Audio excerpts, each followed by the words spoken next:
ఓం శ్రీ మాత్రే నమః. ఛానల్లోకి స్వాగతం అండి. సింహరాశి వారికి అదృష్ట సమయం వచ్చేసింది. ఎంతో కాలంగా మీరు ఎదురు చూస్తున్న 8 శుభవార్తలు వినబోతున్నారు. పౌర్ణమి తర్వాత ఈ శుభవార్తలు మీ జీవితంలో ఆనందాన్ని తీసుకువస్తాయి. అయితే పౌర్ణమి తర్వాత సింహరాశి వారు వినబోతున్న 8 శుభవార్తలేంటి? ఆ శుభవార్తలు వినడానికి ముందు మీరు ఎటువంటి ప్రవర్తన కలిగి ఉండాలి, ఎవరితో మీరు జాగ్రత్తగా ఉండాలి, అలాగే ఏ దేవతారాధన చేయాలి అనే అంశాలతో పాటు సింహరాశి వారి గురించి కొన్ని ఆసక్తికరమైన విషయాలను ఈ వీడియోలో మనం వివరంగా తెలుసుకుందాం. కానీ అంతకంటే ముందుగా మీరు కనుక మన ఛానల్ ఇప్పటి వరకు సబ్స్క్రైబ్ చేసుకోకపోతే సబ్స్క్రైబ్ చేసుకొని పక్కనే వచ్చిన బెల్ ఐకాన్ నొక్కి ఆల్ సెలెక్ట్ చేసుకుంటే మేము ఇలాంటి వీడియోస్ అప్లోడ్ చేయగానే ముందుగా మీకు నోటిఫికేషన్ వస్తుంది. అలాగే వీడియో నచ్చినట్లయితే లైక్ చేసి మీ ఫ్రెండ్స్ అండ్ ఫ్యామిలీ మెంబర్స్లో సింహరాశి వారు ఎవరైనా ఉంటే వారితో మర్చిపోకుండా ఈ వీడియోని షేర్ చేసుకోండి. వీడియోని ఎక్కడా కూడా స్కిప్ చేయకుండా చివరి వరకు చూస్తేనే మేమేం చెప్తున్నామో మీకు పూర్తిగా అర్థమవుతుంది. ఇక వివరాల్లోకి వెళ్ళిపోతే మిగిలిన రాసులన్నింటికంటే కూడా సింహరాశి వారిని చాలా ప్రత్యేకమైన వారుగా జ్యోతిష శాస్త్రంలో చెప్పబడి ఉంది. మరి సింహరాశి వారు ఎందుకంత ప్రత్యేకం అంటే వీరికి ఉన్నటువంటి సహాయం చేసే గుణం, కార్యదీక్షత, కార్యదక్షత, సమయపాలన వంటి అనేక అంశాలను కలిగి ఉండడం వల్ల సింహరాశి వారు అందరికంటే కూడా ప్రత్యేకమైన వారుగా చెప్పవచ్చు. అయితే సింహరాశి వారు ఈ సమయంలో మీరు చాలా జాగ్రత్తగా ఉండాలి. ఈ సమయంలో మీరు చేయవలసిన పని ఏంటంటే ముఖ్యంగా మీరు ఎటువంటి పరిస్థితుల్లోనైనా మౌనంగా ఉండడానికి ప్రయత్నించండి. ఇలా కనుక మీరు కొద్దిగా ఓర్పు పట్టి మౌనంగా ఉన్నట్లయితే ఇప్పటిదాకా మీరు ఎవరూ వినని 8 శుభవార్తలైతే మీరు వినబోతున్నారు. అయితే మీ ముందు నవ్వుతూ మాట్లాడే కొందరు వ్యక్తులు వెనక నుండి మీ నాశనం కోరుకుంటున్నారు. వారెవరు అనే విషయం ఈ వీడియోలో మనం చివరి వరకు చూస్తే మీకు అర్థమవుతుంది. ముఖ్యంగా 3 వ్యక్తులు మీ జీవితంలో మీరు పైకి ఎదగకూడదని మీ నాశనాన్ని కోరుకుంటూ ఉన్నారు. ఆ 3 వ్యక్తుల్లో 2 స్త్రీలు, 1 పురుషుడు మీ శత్రువులతో చేరి మీ శత్రువులకి అనుకూలంగా ప్రవర్తిస్తూ మీ నాశనాన్ని కోరుకుంటున్నారు. ఈ సమయంలో మీరు అనుకున్న పనులు అనుకున్నట్లుగా జరగాలి, ధనలాభం కలగాలి, అందరికంటే ముందుండాలి అనుకున్నట్లయితే కనుక మీరు ఏం చేయబోతున్నారు అనే విషయాలను ఇతరులకు అస్సలు చెప్పకండి.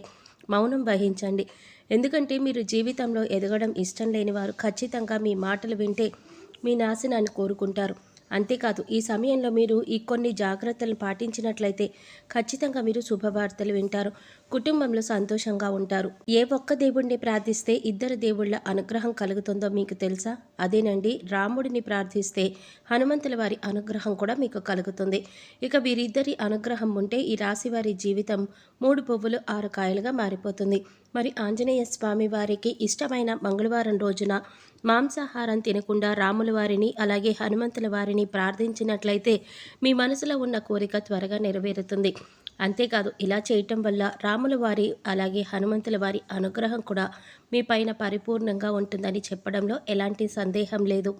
ఇక అనేక రకాలుగా శని దోషాలతో బాధపడేవారు అంటే ఏలినాటి శని, అర్ధమ శని, అర్ధాష్టమ శని ఇలా అనేక రకాలుగా శనితో కలిగేటటువంటి దోషాల నుంచి బయటపడాలి అంటే మంగళవారం నాడు ఆంజనేయ స్వామి వారిని విశేషంగా పూజించాలి. మరి ఇటువంటి పూజ చేసేటప్పుడు మాంసాహారం తినకుండా చేస్తే విశేషమైన ఫలితాలు పొందుతారని పండితులు చెప్తున్నారు.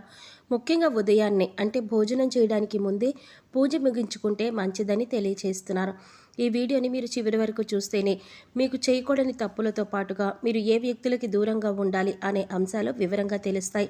అలాగే వీడియో నచ్చినట్లయితే లైక్ చేసి మన ఛానల్ సబ్స్క్రైబ్ చేసుకోవడం మర్చిపోకండి.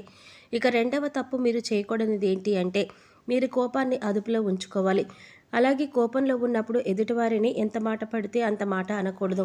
అలాగే ఎదుటివారిని దూషించకూడదు. ముఖ్యంగా మీ దగ్గర లేని వ్యక్తి గురించి ఎదుటివారితో నెగిటివ్గా చెప్పకూడదు. అలాగే వాడకూడని పదాలు వాడుతూ ఎదుటివారిని దూషించడం కూడా మానుకోవాలి. ఎప్పుడైతే మీరు వాడకూడని పదాలు వాడతారో అది ఇంట్లో కానీ, మీరు పనిచేసే సంస్థలో కానీ, ఇరుగు పొరుగు వారితో కానీ ఎక్కడైనా సరే ఇటువంటి పదాలు వాడినప్పుడు లక్ష్మీదేవికి ఆగ్రహం కలుగుతుంది. మిమ్మల్ని వదిలి వెళ్ళిపోతుంది. అప్పుడు మీరు పేదరికం అనుభవించవలసి వస్తుంది.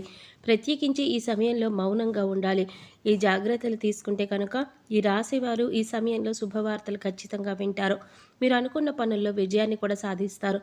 మిమ్మల్ని ఎవరైనా రెచ్చగొట్టినా సరే, అనకూడని మాటలని మిమ్మల్ని ఆవేశపరిచినా కూడా మీరు ఈ సమయంలో మౌనంగా ఉండడం వల్ల అనేక ప్రయోజనాలను పొందుతారు అనడంలో ఎలాంటి సందేహం లేదు. కొద్దిగా ఓర్పు వహించినట్లయితే కనుక జీవితంలో మీరు శుభవార్తలు వింటారు.